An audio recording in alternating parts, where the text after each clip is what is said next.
प्रभु यीशु मसीह के पवित्र नाम में दैनिक बाइबल मनन में आप सबों का मैं हार्दिक स्वागत करता हूं। मैं विश्वास करता हूं कि परमेश्वर के अनुग्रह से आप सभी भले चंगे होंगे और आशीषित होंगे। मैं ये भी विश्वास करता हूं कि इन वचनों के द्वारा जो रोज दैनिक बाइबल मनन के रूप में आपके सामने प्रस्तुत किया जाता है उससे आप जरूर आशीष पा रहे होंगे। तो मेरे प्रियो, जरूर हमें उत्साहित करें और इसके लिए आप हमें कमेंट करें और हमें बताएं कि आपको इन वचनों के द्वारा कितनी आशीष मिल रही है और ये वचन आपको कैसे लग रहे हैं। तो आइए आज के मनन में चलते हैं। व्यवस्था विवरण की किताब उसके 33 अध्याय में जब मूसा अपने बुढ़ापे में इस्राएलियों को आशीर्वाद देता है, तब उस समय मेरे प्रियो मूसा लेवी के विषय में यह कहता है कि हे यहोवा, उसकी संपत्ति पर आशीष दे और उसके हाथों की सेवा को ग्रहण कर और उसके विरोधियों और बैरियों के कमर पर मार कि वे फिर ना उठ सके। अपने बुढ़ापे में मूसा जब इस्राएल के 12 गोत्रों को आशीर्वाद देता है तो लेवी के विषय में यह प्रार्थना कर रहा है। वह प्रार्थना है आशीष की प्रार्थना। परंतु यदि हम थोड़ा पीछे जाए मेरे प्रियो, उत्पत्ति की किताब और उसके 49 अध्याय में, तो हम यह पाते हैं कि यही लेवी जिसको मूसा ने यहाँ पर आशीष दिया, याकूब के द्वारा उन्हें श्राप दिया जाता है। उत्पत्ति की किताब और उसके 49 अध्याय और उसके 5 से 7 वचन में हम पढ़ते हैं तो वहाँ पाते हैं कि सिमोन और लेवी तो भाई भाई हैं, उनकी तलवार उपद्रव के हथियार हैं। हे मेरे जीव, उनके मर्म में ना पड़। हे मेरी महिमा, उनकी सभा में मत मिल, क्योंकि उन्होंने क्रोध में आकर मनुष्यों को घात किया और अपनी ही इच्छा पर चलकर बैलों को पंगु बनाया। धिक्कार उनके क्रोध को जो प्रचंड था और उनके रोष को जो निर्दयी था। मैं उन्हें याकूब में अलग अलग और इज़राइल में तितर बितर कर दूंगा। यहाँ पर हम पढ़ते हैं कि जब याकूब अपने पितरों को आशीर्वाद और श्राप की बात कह रहा है, तब याकूब कहता है कि तुम्हारे जीवन में अंत के दिनों में क्या क्या बीतेगा।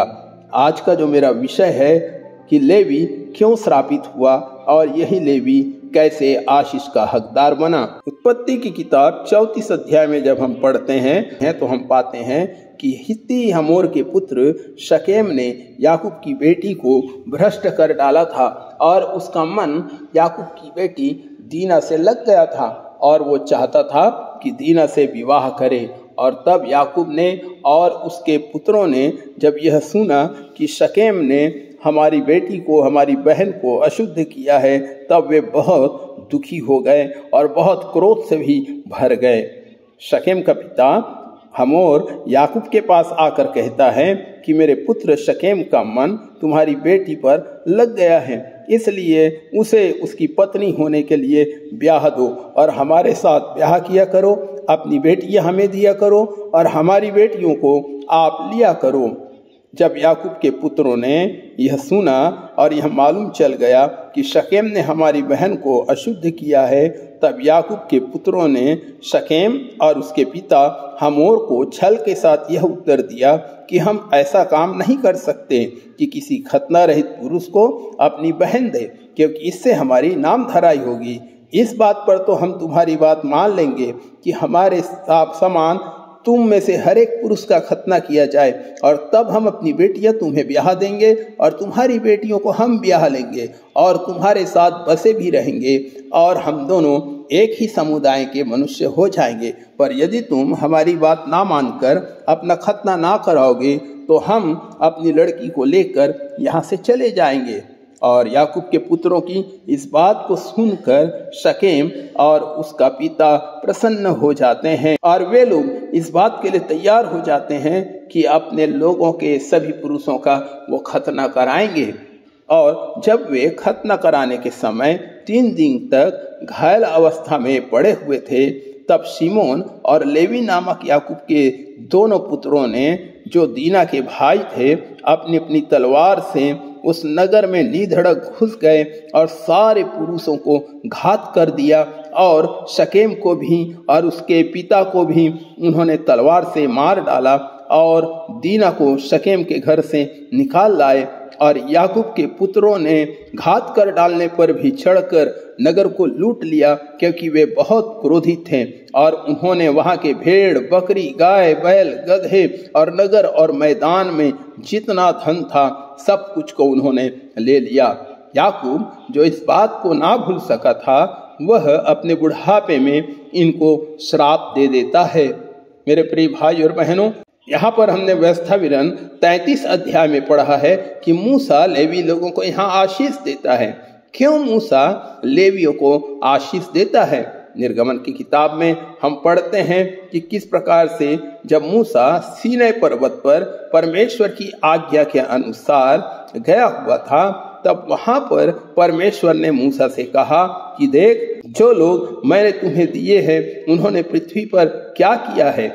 इजरायली लोगों ने सोना और चांदी के बछड़े बना लिए थे। और तब परमेश्वर का क्रोध इजरायलियों पर भड़क जाता है और मूसा परमेश्वर से निर्गमन 32 अध्याय में 11 से 14 पद में मध्यस्थता की प्रार्थना करता है। और तब परमेश्वर अपने क्रोध को ठंडा करके कहता है कि ठीक है, मैं अपनी प्रजा की हानि नहीं करूंगा, मैं उन्हें नष्ट नहीं करूंगा। और परमेश्वर कहता है कि यदि तू मध्यस्थता नहीं करता तो मैं उन्हें पूरी रीति से पृथ्वी पर से मिटा डालता, उन्हें नष्ट कर डालता। तब मूसा इस नज़ारे को देखता है कि इजरायलियों ने किस प्रकार से बछड़ा बनाकर उसके सामने अपना सिर झुकाया है, मूर्ति की पूजा किया है। तब मूसा बहुत ही क्रोधित हो जाता है। और मूसा निर्गमन की किताब 32 अध्याय और उसके 26 वचन में कहता है, जो कोई यहोवा की ओर का है वह मेरे पास आए। तब कौन लोग आए? तब सारे लेवी लोग उसके पास इकट्ठे हो गए। और जब लेवी लोग मूसा के सामने इकट्ठे हो गए और मूसा ने यह आज्ञा दी कि किसी पर दया मत करो, जिन लोगों ने यह काम किया है, अधर्म किया है, मूर्ति की पूजा किया है, उन सारे लोगों को नाश करो। और लेवी लोग मूसा की इस बात को मानकर यहोवा की ओर हो गए और उन्होंने उन लोगों को जिन्होंने मूर्ति पूजा किया था तलवार से मार डाला। और तब मूसा इसी बात को याद करके यहाँ पर व्यवस्था विवरण उसके 33 अध्याय और उसके 8 से 11 वचन में उनको आशीष दे रहा है। मेरे प्रियो, पहले का हमारा जीवन, हमारे भूतकाल का जीवन, हमारा बीता हुआ जीवन किस प्रकार का जीवन था? परमेश्वर उस पर रुचि नहीं रखता है, परंतु हमारा परमेश्वर आज हमारे वर्तमान को देखता है कि यदि आज हम यहोवा की ओर हैं, उसके वचन के अनुसार चलते हैं, उसके सेवकों की ओर हैं और परमेश्वर की इच्छा के अनुसार यदि हमारा जीवन है, तो परमेश्वर आज के दिन में जरूर हमको आशीषित करेगा। मेरे प्रिय भाई और बहनों, लेवी लोगों के बारे में हम पढ़ते हैं कि किस प्रकार से परमेश्वर ने उन्हें आशीषित किया और उन्हें अपनी सेवा के लिए चुना। और यहाँ पर व्यवस्था विवरण 33 के 11 में मूसा कहता है, हे यहोवा, उनकी संपत्ति पर आशीष दे और उनके हाथों की सेवकाई को ग्रहण कर और उसके विरोधी और बैरियों के कमर पर ऐसा मार कि वे फिर ना उठ सकें। मेरे प्रिय भाई और बहनों, मूसा उनको इस समय आशीष देता है।